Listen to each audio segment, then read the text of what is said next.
All right. Hello, guys. I always forget that I like to have my hair down. If I have my hair tie, pulling my hair tight, you know, it gives me a bit of a headache. And there's some things that you can do that it can make you feel secure. It's like I just want to get this shit out of the way, right? I just want to get it out of the way. But it ends up harming you. And I have this bad habit. Of taking a hair tie and not only using it too much, but pulling it really, really tight around the base of my skull. And this is to say, sometimes we subconsciously establish these bad habits over the years that it's kind of useful because there's this other thing that kind of gets in the way, right? I have this nice, right? I don't clean it enough, but I have this nice. Oh, it smells really nice. Oh, that smells really nice. I have this nice long hair, and I don't like it to get in the way while I'm doing dishes or in the way while I'm walking the dog or anything like that. So I end up putting it in the back, and I like to use a hair tie. And then for some reason, I just yank that shit instead of pulling a Tifa from Final Fantasy VII and having it low near the base.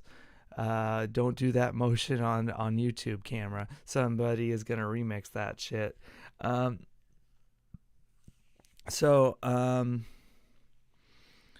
I'm trying to do when I relate it to the Seahawks, and thank you so much for watching First Kick Seahawks. I would appreciate it if you liked and subscribed. It would help out the channel. I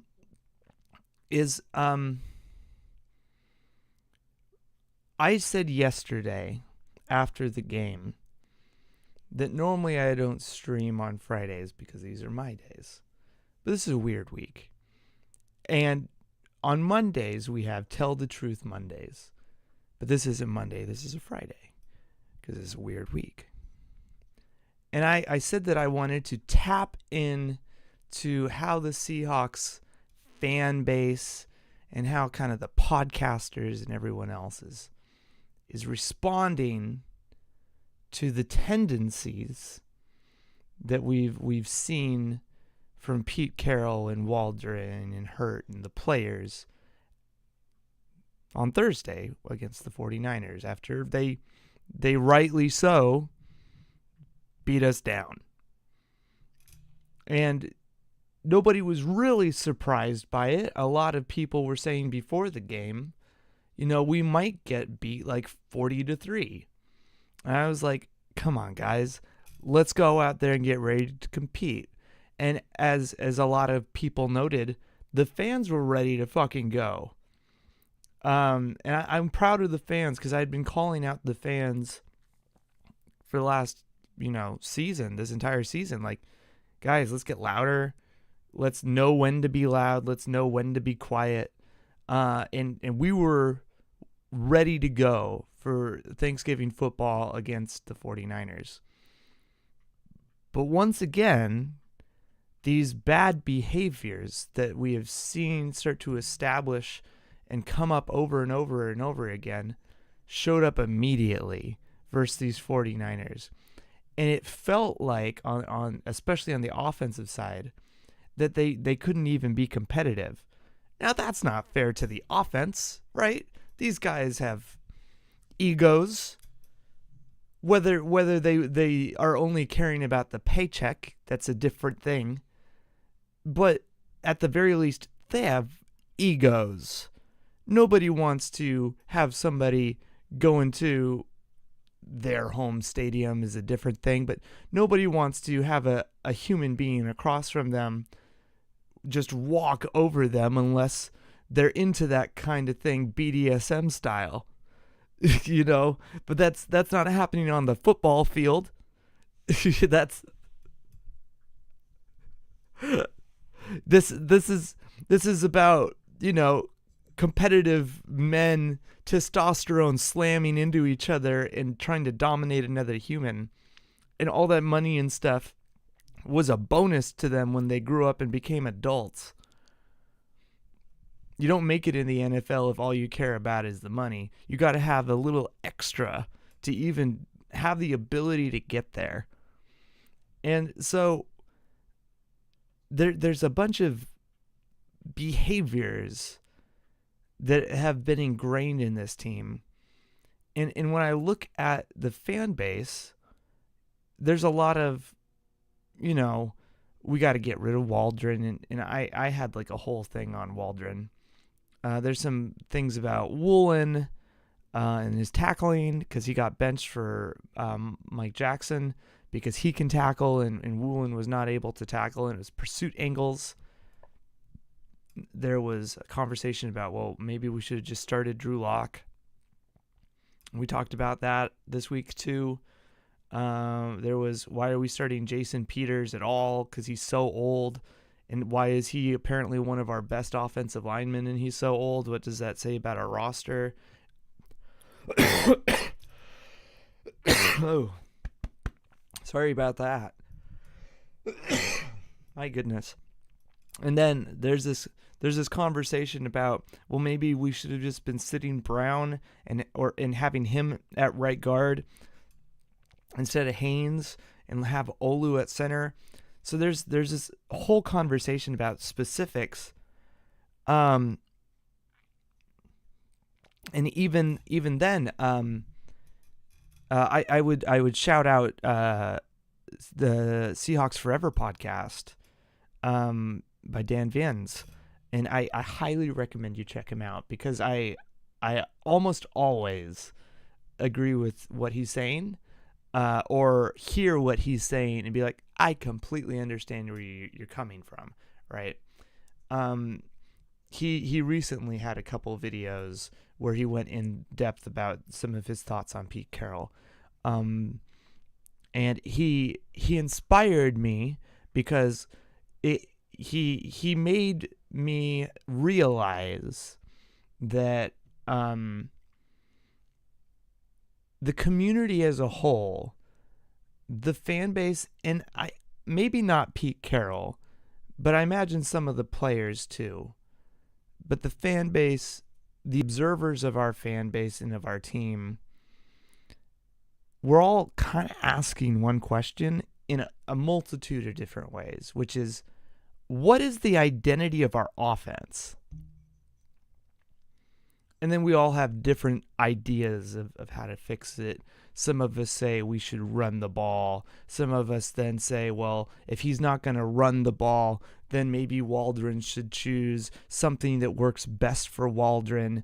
And then some of us say, well, maybe he should choose routes that work best for Gino, or routes that work best for the players, or maybe we should put in a quarterback that can work best for Waldron instead, and Gino's not the right guy for Waldron. There's a whole bunch of different things. And it all circulates around what's our identity. We're trying to find ourselves. And last year they say, well, we use these tight ends, and they can clearly, they're all saying like the same thing. We used our tight ends, and it set up things for our DK to go deep and Lockett to go deep, and then for our run game to have explosives. And then, but whether or not Gino was a good quarterback, that's where the debate always was. But otherwise, they're like, yeah, the scheme was good, right? As far as the critique of Waldron, and you can see what the identity, what the idea was. And then everyone's like, we need more of that. Why we need to go back to that, so that they can envision something to go back to. But nobody knows what this is, and so they're like, what is the identity? And so I think it's more complicated than Shane Waldron.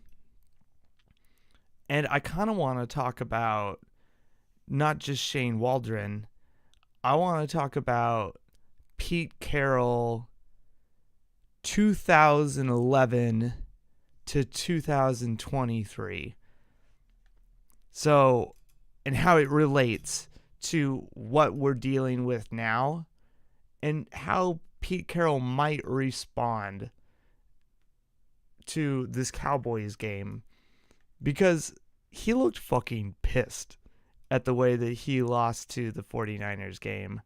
And this interview he had against this presser he had today was really interesting. This is one of the hardest times that the Seattle media has gone against him.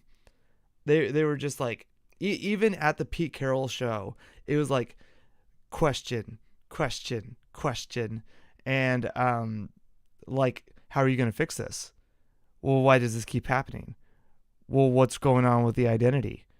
Well, how are you going to, it was just driving at him. And so I want to talk about his original identity that he brought to the team, the coaches that he brought in to make that identity happen, how that seemed from my perspective to work out, because, it's been a decade now, how he, as the president of the Seahawks, made organizational changes in response to the performance of these coaches, and then where we're at now with the coaches and how he might respond to them. And also, I turned on the heater because my room was cold, and now I'm sweating like y'all do when Russell Wilson is doing loop-de-loops and we really need him to just throw the ball. So give me a second while I turn this thing down.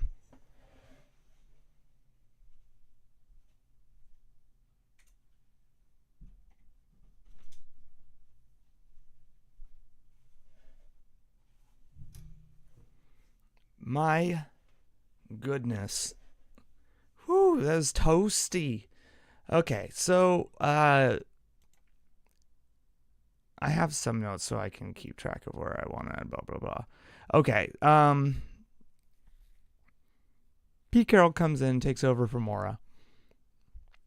First thing he wants to do is establish identity, and he wants to do that with personnel, with coaches, and we're gonna stick to the big players. Okay, I get that we can talk about what was his name? Soto. We could talk about, we'll talk about Dan Quinn. And I think we're going to skip over Chris Richard. But those are the names, right? We're not going to be talking about the Andy Dickersons of the world, the offensive line, assistants. I'm going to stick to like the big titles and the effects that they had. When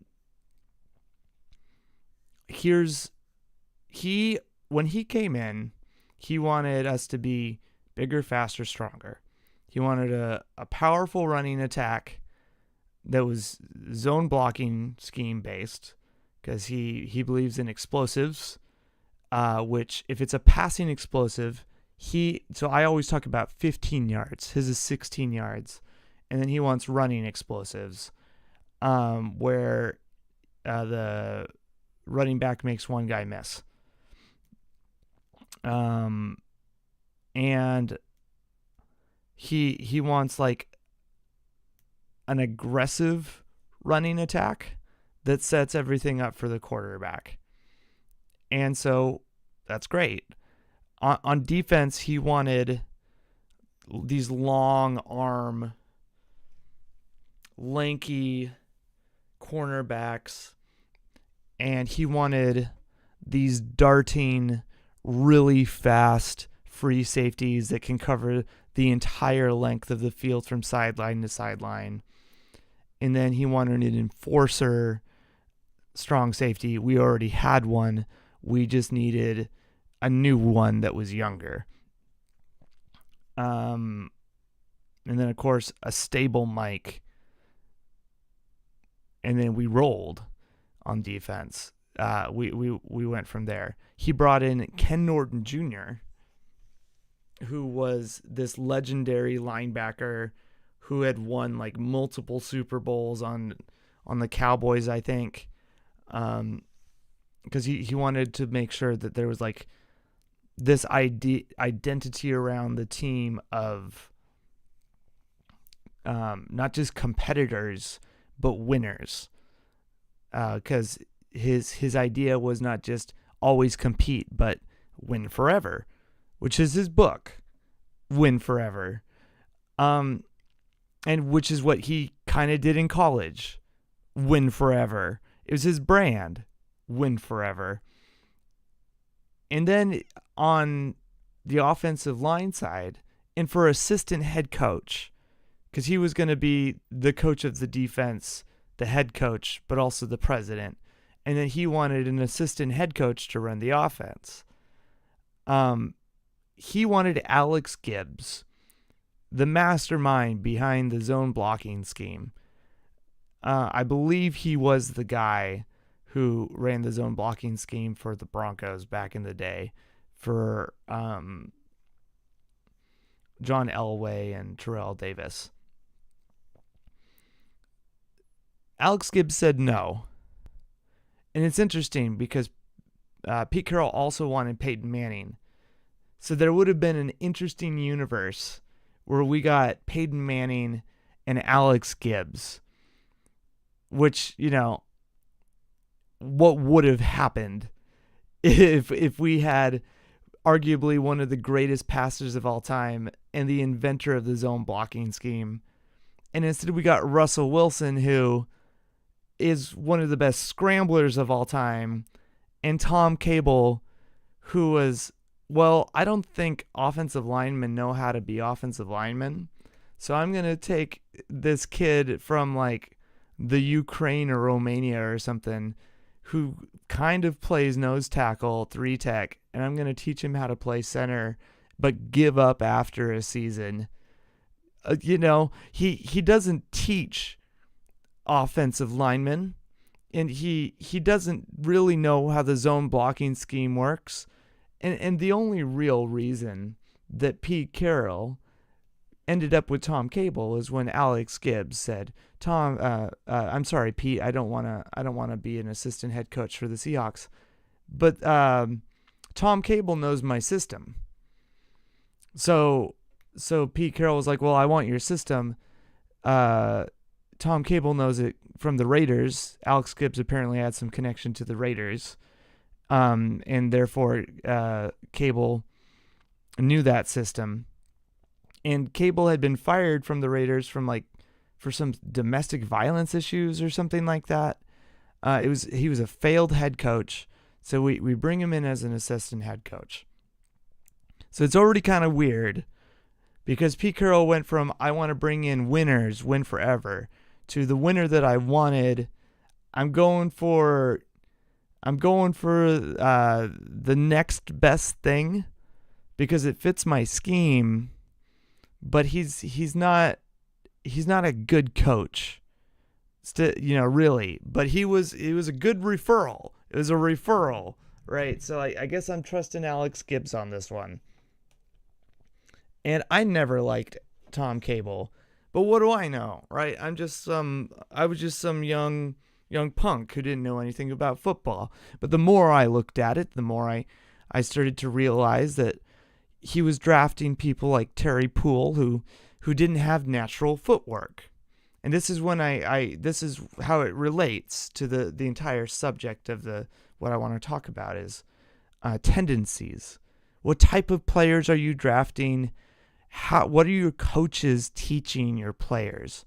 And specifically as the executive of the Seahawks, Pete Carroll, what type of coaches are you deciding to bring in when the coaches that you do want, like Alex Gibbs, aren't there? And so you got this guy who's like, I can teach these older players how to play offensive line. And so he would bring in guys that have never played football before, like on the defensive side, like Sweezy or like Drew Nowak. And you could see that they're not focused on what's going on in front of them, because half of their brain power is trying to get their feet right. It's like if you've ever danced, you're too busy moving your feet and thinking instead of just doing the dance and being free. I talk about how, a play is like a song, and the song has 7 beats in a West Coast system because the quarterback has 7 steps. And so if you're too busy focusing on, clapping on every single thing, right, you're going to not pay attention to everything else that's around you. Your brain has not been trained to just process through the 7 steps. And so as an offensive lineman, if you're too busy focusing on moving your feet like Jermaine Ifedi or Terry Poole, right, and those guys played offensive line, then you're never going to be able to get the hand fighting against somebody like Aaron Donald down, because half of your brain is too busy focusing on the feet and the other half has to do the hand power. And so somebody like Aaron Donald naturally is just going to have an advantage against you. And so Tom Cable couldn't scout offensive linemen, and he didn't believe that offensive linemen in college could learn how to play. We're being taught how to be offensive linemen.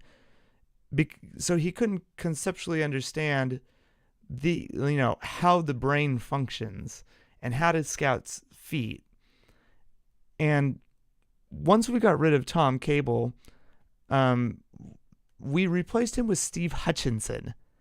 Yeah, we got like a different offensive line coach. But in the background, helping with the scouting, we replaced him with Hall of Famer Steve Hutchinson, going back to the Win Forever formula.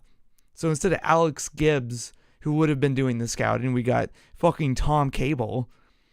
Got rid of that trash. And I don't like him as a person either. And then we bring in Steve Hutchinson, legendary Seahawk and Viking player. I believe it was the Vikings. And suddenly, it started with Damian Lewis. And there was a little bit of DJ Fluker in there also. But Damian Lewis was the draft pick. Natural footwork. We can talk about the way that he plays on a different day. But when you looked at his feet when he was drafted all day, just doesn't even need to think about it. You shouldn't have to do a kick step and focus so hard on stepping that you're looking at your own feet. You're going to trip over yourself. And then we get Cross, and he looks amazing. And you get Abe Lucas, and he looks amazing. And we get, Bradford, and he looks great. And it's not necessarily that they have the best hand techniques, but it's just a matter of, being able to scout the feet and being able to get like the hips right and being able to naturally maneuver your body and shift to what's in front of you.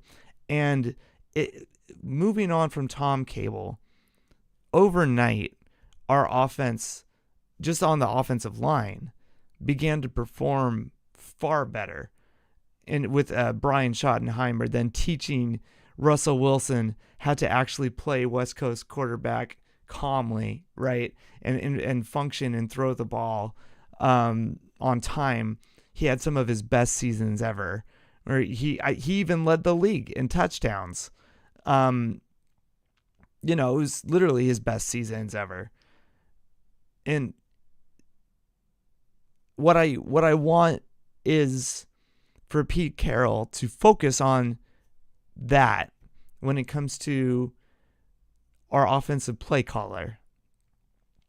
Because notice I said Brian Schottenheimer. We've gone from Darrell Bevell, who was brought in because he worked with Brett Favre. I believe that is the exact reason, because he did play calling for a winner. I believe that was it. Let me double check that. Also, shout out to Darrell Bevell. He had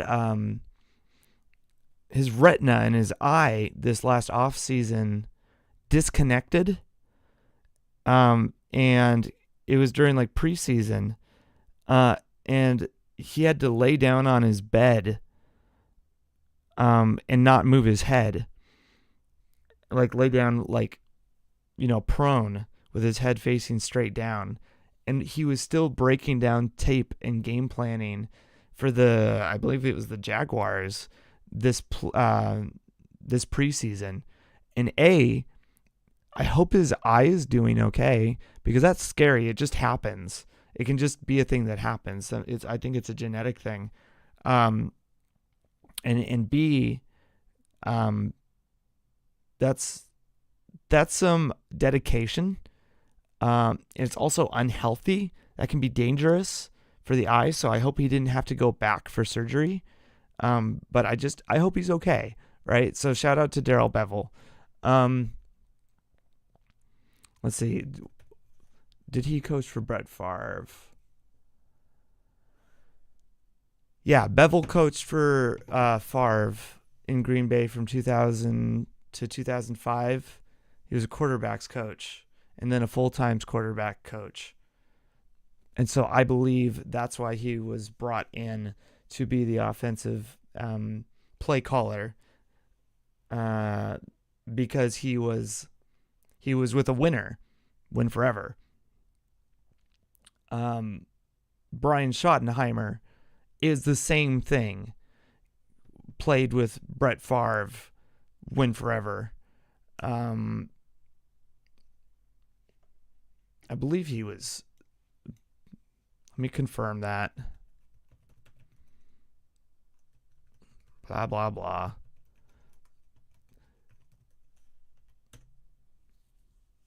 Yeah, when he was with the Jets, he played with Brett Favre. He played with a couple legends. Brian Schottenheimer did. And then after Brian Schottenheimer, we brought in, of course, Shane Waldron, who brought in Andy Dickerson. And Andy Dickerson, I had a whole video on him, which I would check out on my channel. It's also on. It's pinned at the top of my Pros Edda channel on Twitter. So if you just want to find it quickly, go there. The thing about Shane Waldron is he's been around a winner, which is Sean McVay. But the question is Shane Waldron therefore a winner? Because we've listed a bunch of offensive coordinators that have been around winners. But does that make you a winner? Does Malcolm Smith being the Super Bowl MVP because he's on the Legion of Boom make him a winner? Technically, yes, he wins the Super Bowl and he's the Super Bowl MVP. But does that mean he's is he really the MVP on that defense, or was it actually Cam Chancellor? So I'm curious, when Pete Carroll is choosing offensive coordinators, is he choosing win forever, like the Alex Gibbs, like the Steve Hutchinsons? He chose a Dan Quinn, which did well with the Gators in Florida. I believe he was coaching for the Gators. And then he had Chris Richard. And Chris Richard just ran his system perfectly. But Chris Richard coached a bunch of winners.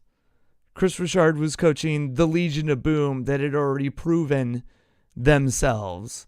And Chris Richard then went to the Cowboys and lost his job to Dan Quinn, who's a winner, after he went to the Falcons and went to the Super Bowl and then eventually lost his job after Kyle Shanahan went to the 49ers.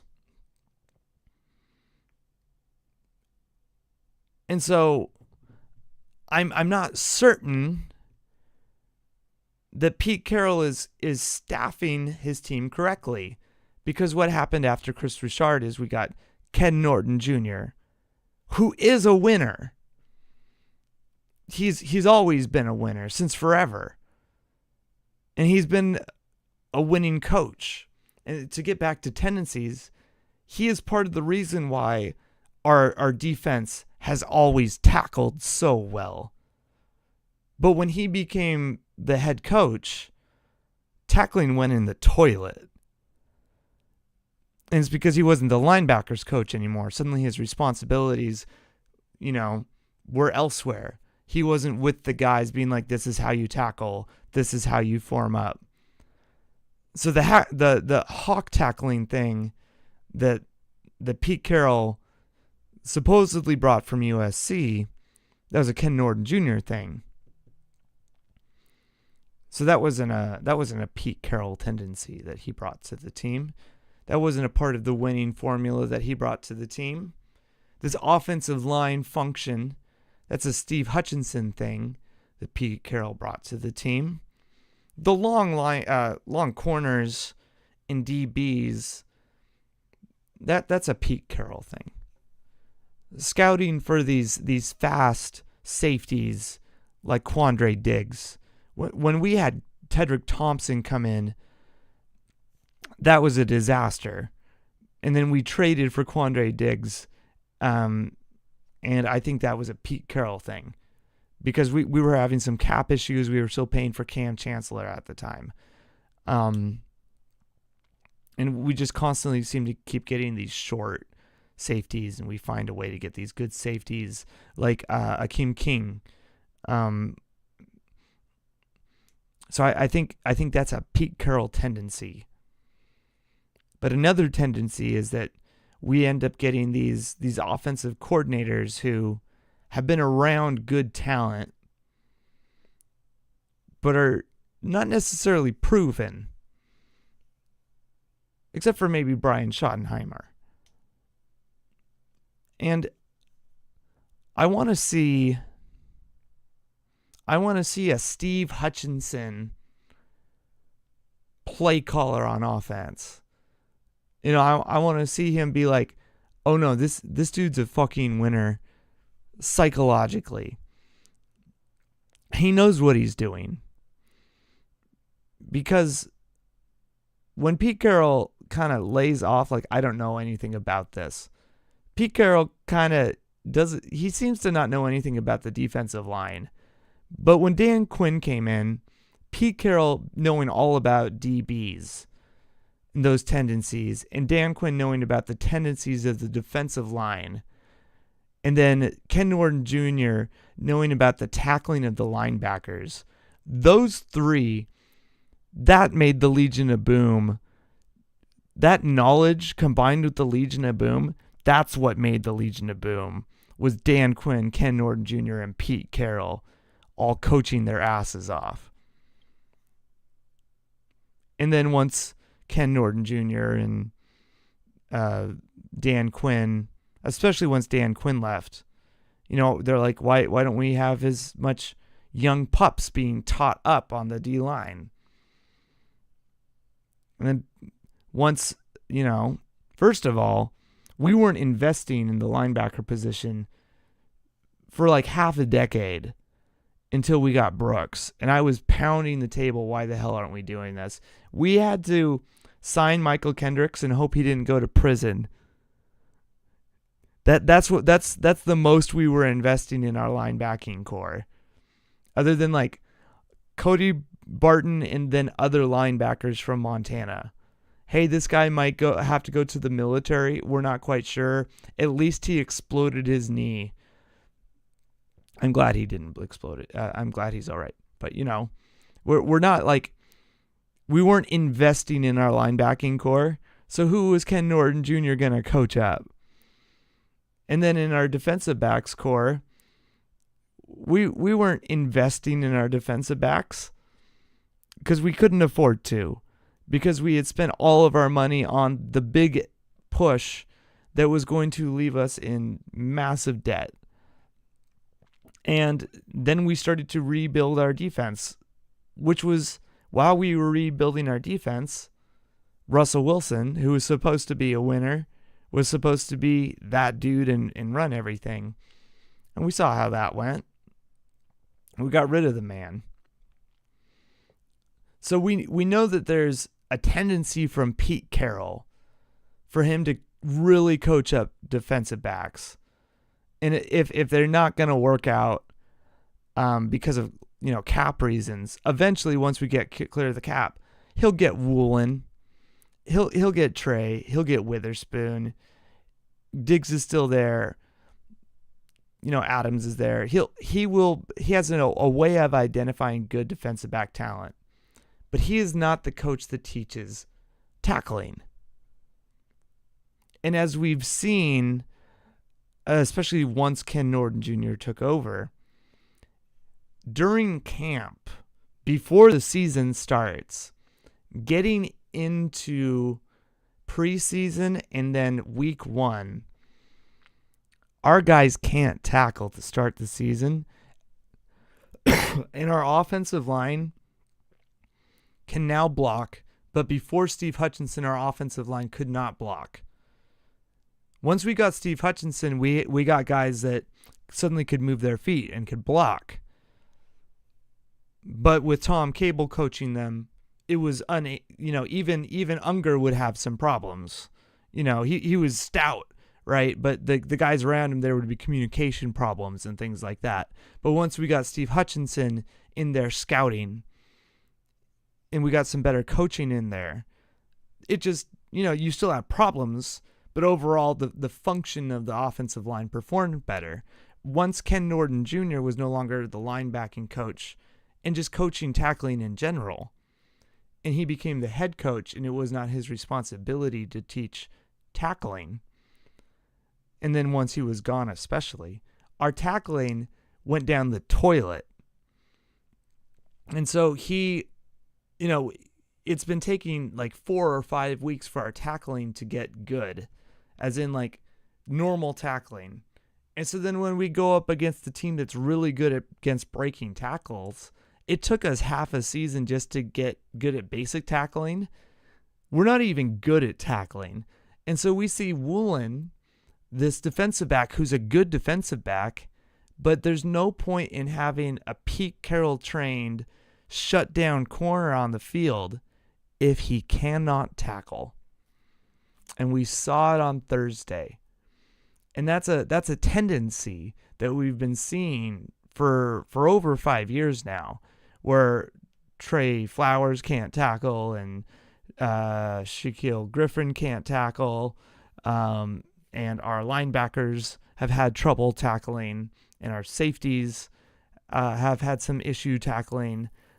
Diggs, of course, is still doing his thing, but we have over pursuit angles, and we're great in pass coverage. We're great in pass coverage, but we're not as good stopping the run. And that's coaching. And these are tendencies in coaching. So who's our linebacker coach? And why is this continuing to occur? Because we can see how just making a change with somebody like Steve Hutchinson in the way that we pattern our feet can do everything. And Steve Hutchinson isn't coaching. He's not even on the field. Andy Dickerson is doing that. And I think, I don't think Andy Dickerson was chosen by Steve Hutchinson. He was pulled in with Shane Waldron. But can you imagine having players that already know how to move their feet, and all you need to do is teach them other football stuff? Like, you should learn how to move your feet in high school and college. You should enter the NFL already knowing the basics of football, which is moving your feet. It's in the title. So, I'm excited at the prospect of the future of this team, because we have bad tendencies. But when you look at the history of the Pete Carroll regime, when you get the right coaches mixed with what we have, we can succeed. And so what are we currently having problems with? Well, we're doing well on the defensive line. I think Clint Hurt is a good defensive line coach. I think if we want to call Clint Hurt a Dan Quinn type coach, and we're pairing him with Pete Carroll, then we need a coach who can teach linebackers how to tackle, which then will teach everyone how to tackle better. You see where I'm going with this? These are about tendencies. So if we can get a coach on the defensive side that can teach the tendencies of tackling better, and it might not be Dan Quinn. Sorry, not Dan Quinn. It might not be Clint Hurt, and I'm not saying take things away from Clint Hurt, because he's getting his players in position. They're just not making the plays, and it's not his job to teach tackling because he has too much to do. It's the coaches underneath him. Their job is to teach tackling. So if they're not going to do it, then maybe you need to bring in a coach who specializes in teaching how to tackle. And then, or maybe you need to get a linebacker to help scout some linebackers to help out, Bobby and Brooks, instead of just having the two of them do all the work, in pass coverage. And then on the offensive side, the offensive line is fine. When you go up against like one of the number one defensive line fronts in the NFL, they're going to get to your quarterback. They're fine. The problem is that we have no identity on the offensive side of the ball, which is a tendency. And when you look at, this is what I really wanted to talk about. We talked about Alex Gibbs and then settling for Tom Cable. And when we settled for Tom Cable, there was some good to that, because there was the Raiders. We're going to come up and we're going to rip your skull in half and just hammer into you. And when we traded for Marshawn Lynch and brought him over, he's all Raider. Right, I bet him and Cable got along just fine. And, we were able to draft Okun, and we had Unger already. And sure, we had Carpenter, but that man could run. And I don't remember who our right guard was at the time. But we had Giacomini at right tackle, who was a bunch of attitude. And sure, they couldn't pass block except for, Unger. And with Russell Wilson, it didn't really matter because he didn't know what pass blocking was, apparently. But you could run the hell out of the ball. And that's all they really needed to do, because Tom Cable couldn't teach pass blocking, but they could run the hell out of the ball. And as we have seen, people have argued that Pete Carroll all he believes in is running the ball. He just wants to run the ball. Well, since Brian Schottenheimer, and especially since Shane Walton, it is proven that he is not a run-first coach. But with Tom Cable, it was run-heavy for a reason. Because that was Tom Cable's identity, was run the ball. And it was effective. And it helped Russell Wilson, who couldn't, he couldn't get behind an offensive line that A, couldn't pass block, and B, he was not going to help them by actually following the 7-step system of a normal West Coast offense. He was going to try to take advantage of the gaps along the outside and break traditional, passing lanes. He was making his own passing lanes, and that's what made him so scary, because teams weren't used to it at the time. And so that's one thing we lost from Tom Cable, because we had Marshawn Lynch doing it. We had Thomas Rawls doing it. And yeah, even after we moved on from Tom Cable, we tried it with Chris Carson. And Chris Carson, snapped his neck. But I don't think that has anything to do with on-field stuff. I think that had to do with the way that he was working out in the gym. There's a certain video of him, the way he was working, it was unhealthy. It was not safe. And I think that was what led to the neck injury. But along the way, we were still drafting players like Christine Michael, and then of course we drafted Kenneth Walker, and we've had these scat backs that we've attempted to do, like Alex Collins. So it's not like we're always going to be a heavy offense, like we're going to be a smash mouth in your face.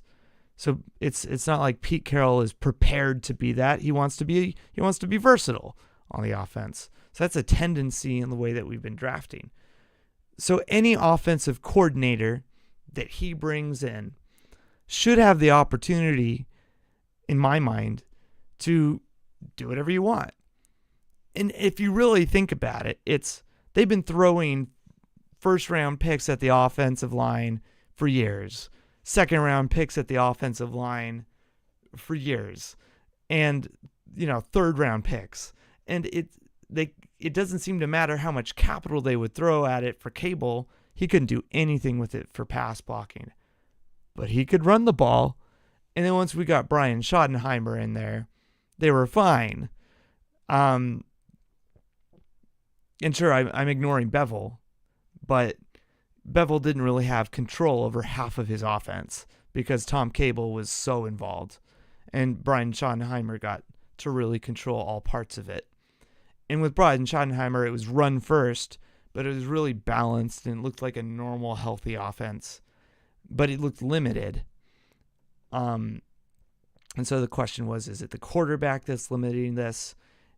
Is it the halfback? Is it the offensive coordinator? Well, rumor has it, Russell Wilson got Schottenheimer fired. And so they brought in Shane Waldron to appease Russell Wilson. And then Russell Wilson got his finger boinked up, and we traded him to Denver, and everyone knows how that went. But Shane Waldron's kind of like, he's like a young kid calling plays, it feels like. And we don't really know what his identity is. If Schottenheimer was balance and Tom Cable is smash mouth, and we know that the tendencies of Tom Cable is your offensive linemen don't have natural footwork and aren't going to pass block, but they're going to push defenses this direction. And then with Brian Schottenheimer, well, you know that their lines are going to move their feet, and it's going to be a little inconsistent, but you're going to have a limited playbook. What is Shane Waldron's tendencies, good and bad? And can Pete Carroll live with that? Well, so far the tendencies are he will spread the ball wide. He wants to get the ball to the outside hash marks, to the wide out in the flanker positions. And then he wants to throw a fade route to DK Metcalf. And he wants to throw a breaking route to Lockett. And a mid route, like a crosser, to JSN. And maybe a screen to JSN. To set up like a 10-yard draw play to Chardonnet. Does that sound about right? So he wants to spread everything out. And when you run the fade along the wide outside, you have the safety lift up and stay high, which will eventually open screens to DK on the bottom and open screens on the bottom left. And I always talk about how important that bottom left hash mark is. So he wants to create space on that bottom left for explosives And he does that by throwing distraction fades to the left, which if DK catches it, great. If he doesn't catch it, it's a wasted throw anyways. This is me hyperbolizing. He throws the outs to Lockett because Lockett should beat guys one-on-one on the outs to Lockett on the right. But it hasn't been happening.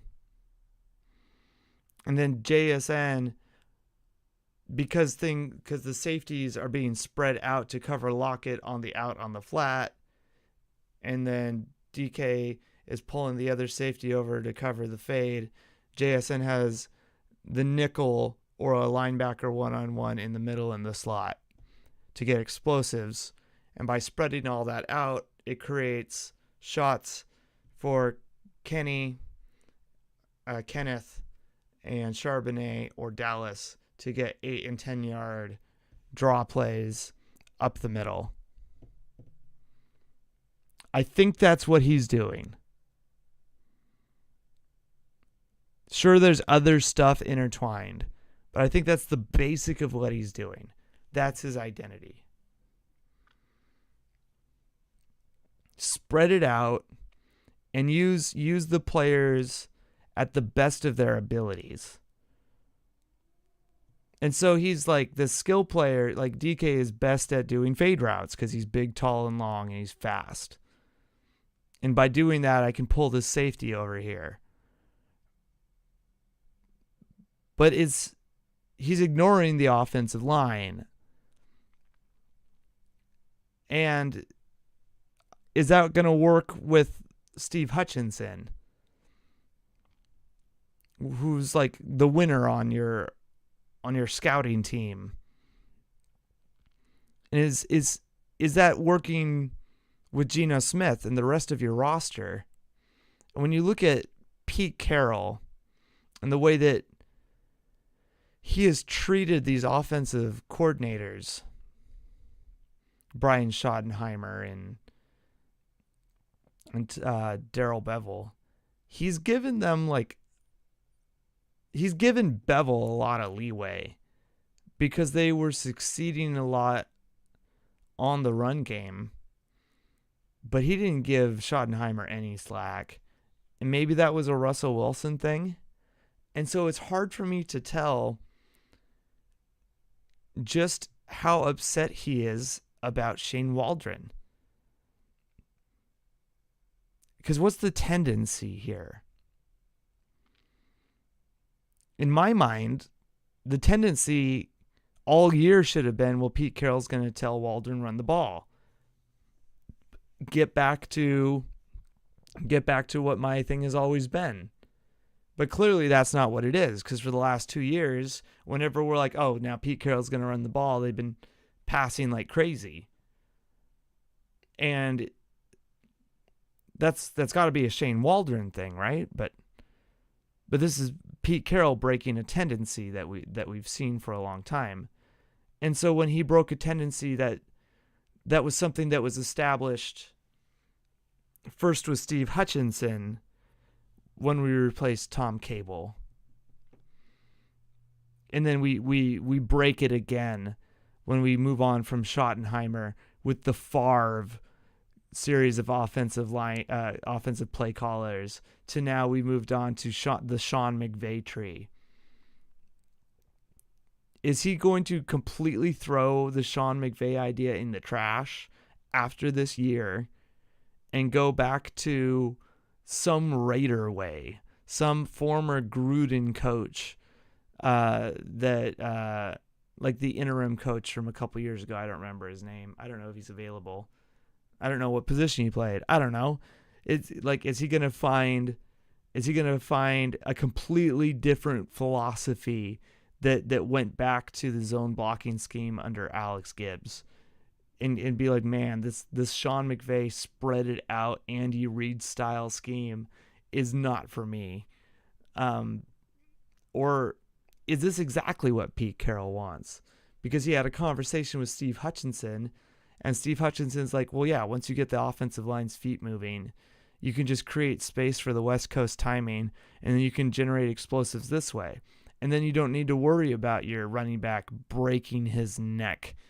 And so maybe the Thomas Rawls experience and maybe the Chris Carson experience just made Pete Carroll decide, you know what, we're not going to invest in the running game anymore. And we're not going to invest in quarterbacks anymore. We're just going to get a bunch of skill players. And we're going to get a really good offensive line, really good defense, and just spread the ball around a la Nick Foles or a la, Patrick Mahomes. Because who needs a quarterback or a running back anyways? Let's just make everybody else really good. I don't know. So I would like more data on Shane Waldron, but instead he keeps doing the same damn thing every day. Every game. You can almost play guess the plays that he's going to call, and that's exactly what the 49ers did against us on Thursday. And one other thing is when he's calling plays, there's no sequencing to it. And that's kind of always been a weird thing about Pete Carroll's offensive coordinators. Is the infamously, I think one time Darrell Bevel called like 3 bubble screens in a row. It is like, fucking, why did you do that? What is this? And so I called this episode the 54% Seahawks. If you're it's not 9-8. Is it 9-8? I can't do math right now. If you win like half of your games in the season, it's like the equivalent of 54%, like what fucking DePito or whatever, the Mariners GM said, where it's like, our goal is to win at least 50% of the games every year. I mean, if you stay at 54% of the games won in the NFL, I mean, you look like you're in contention, and then at the end it's like, so close. If you're at 54% of the games won every year, you might have an opportunity to get in the wild card, and then, we didn't win a game this year. Well, we're close to the draft. And so, if you just have a really good defense and take care of the ball, maybe you just stay at 54%. I'm not talking about running the ball. I'm not talking about any of that. He's just like, I don't care what plays you call. Just don't turn the ball over. And then when we go up against bad teams, we'll do okay. And then if I have a really good defense, the games will look close and it won't be embarrassing and I won't lose my job. We'll win forever. I'll rack up a bunch of points.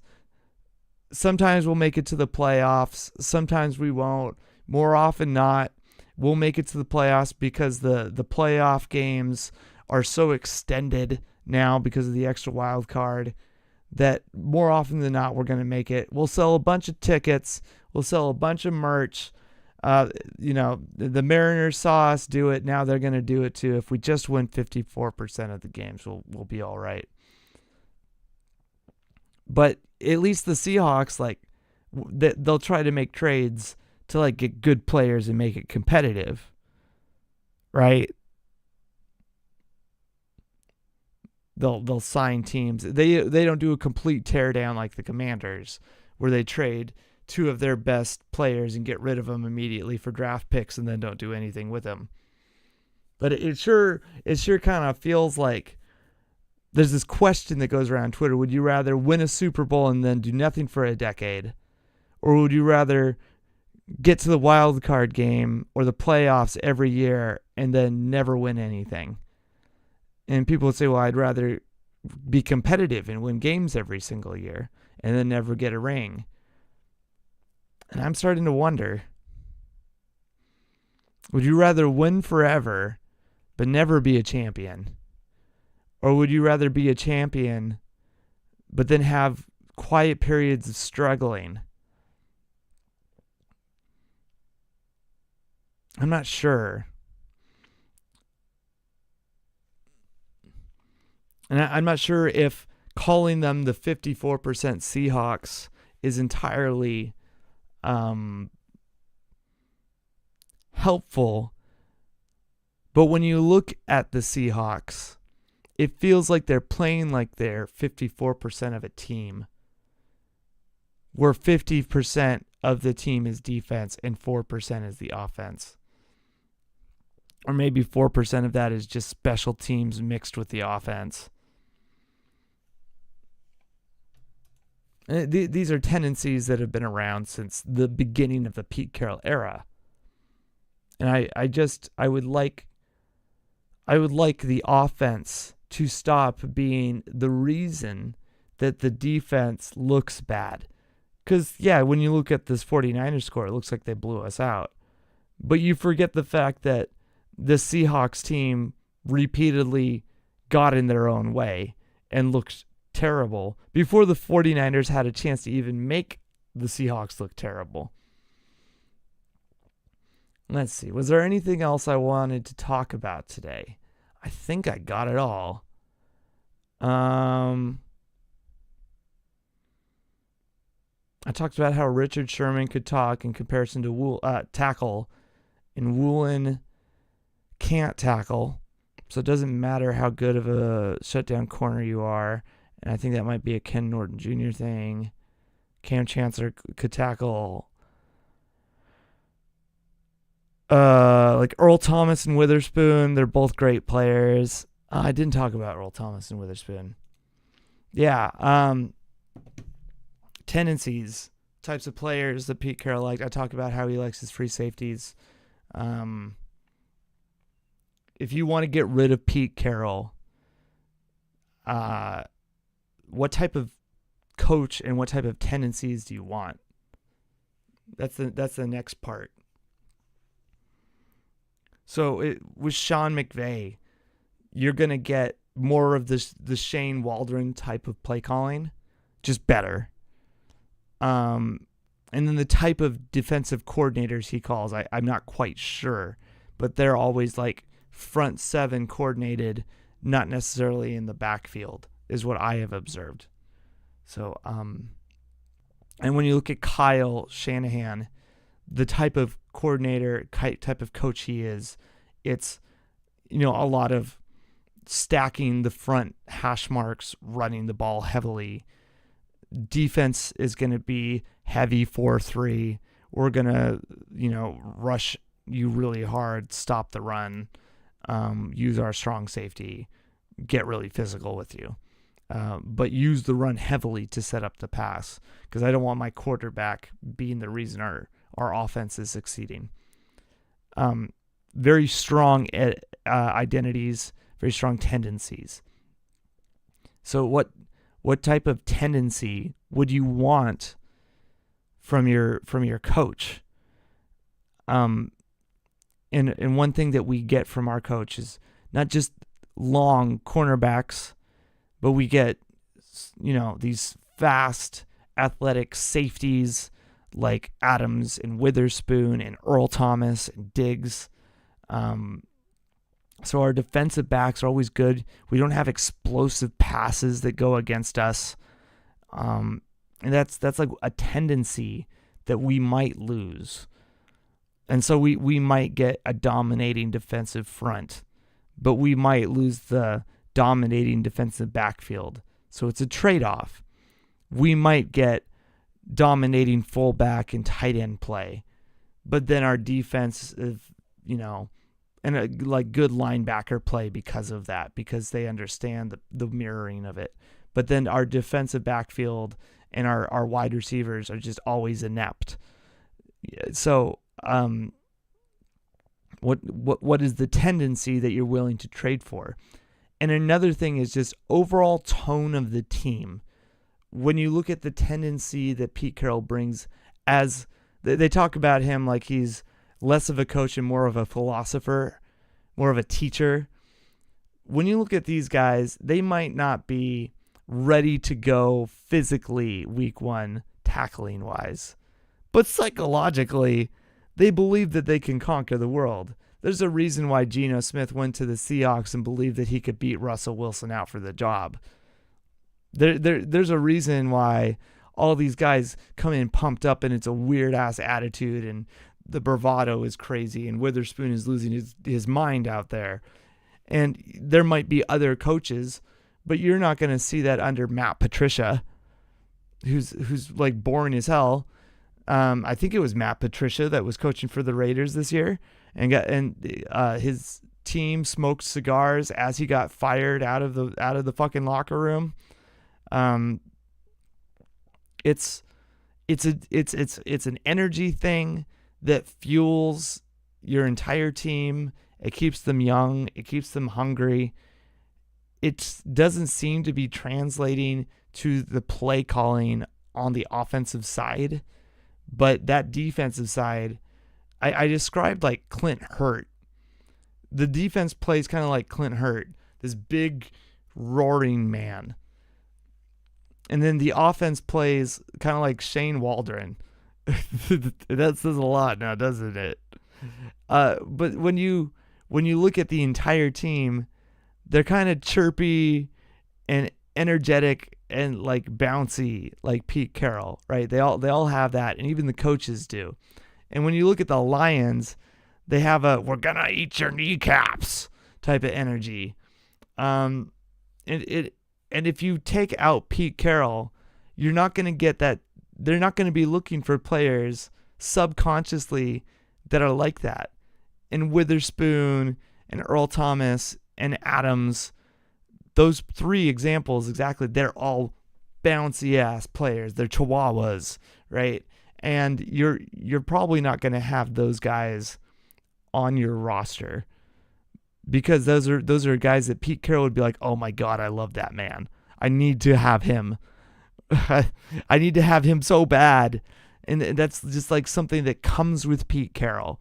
Just like with Steve Hutchinson, he probably sees this guy with great footwork. He's like, "Oh my God, you got to have this guy.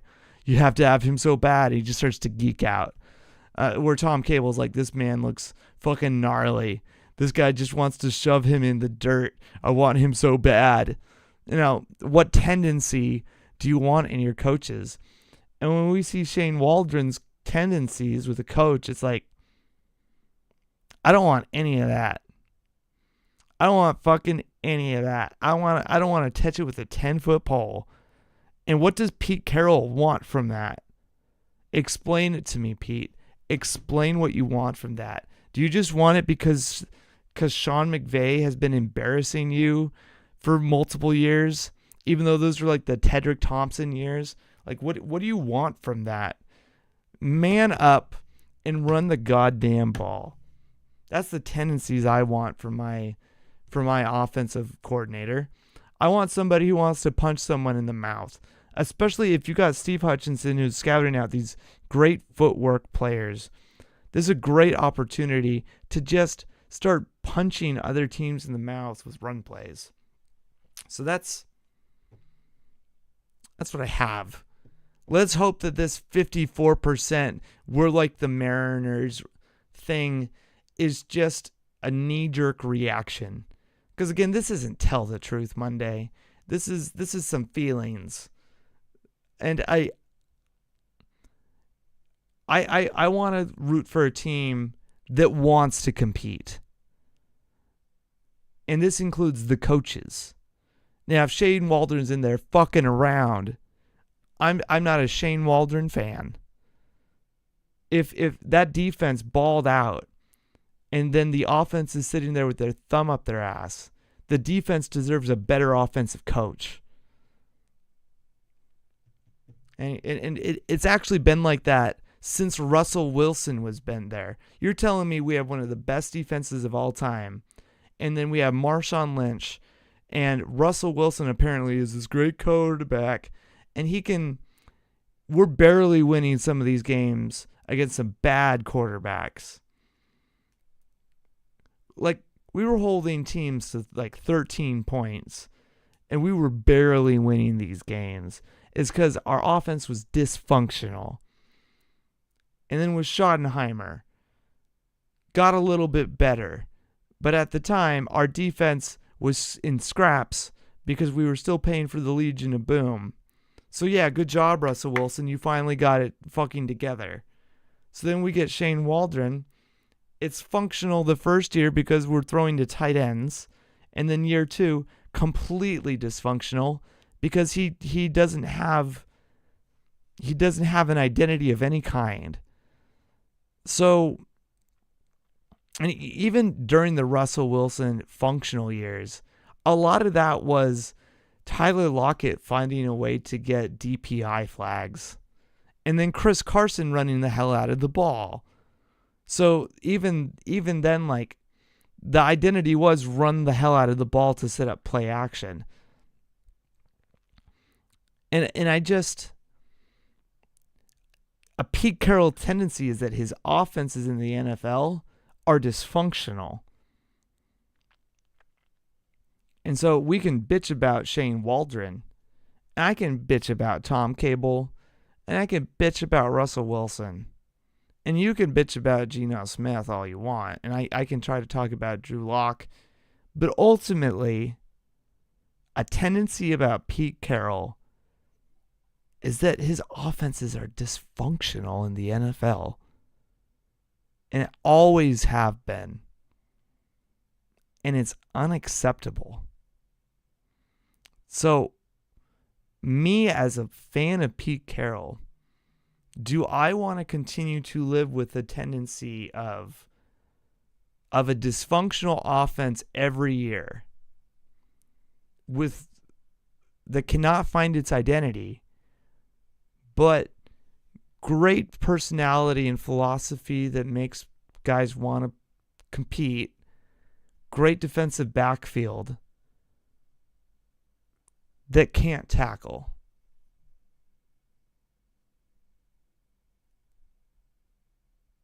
You let me know in the comments below. Please like and subscribe. Thank you for listening to First Kick Seahawks. I am going to take tomorrow off and probably stream late on Sunday. And then I will definitely do a Tell the Truth Monday. Until then, I want you all to enjoy your weekend and go Seahawks.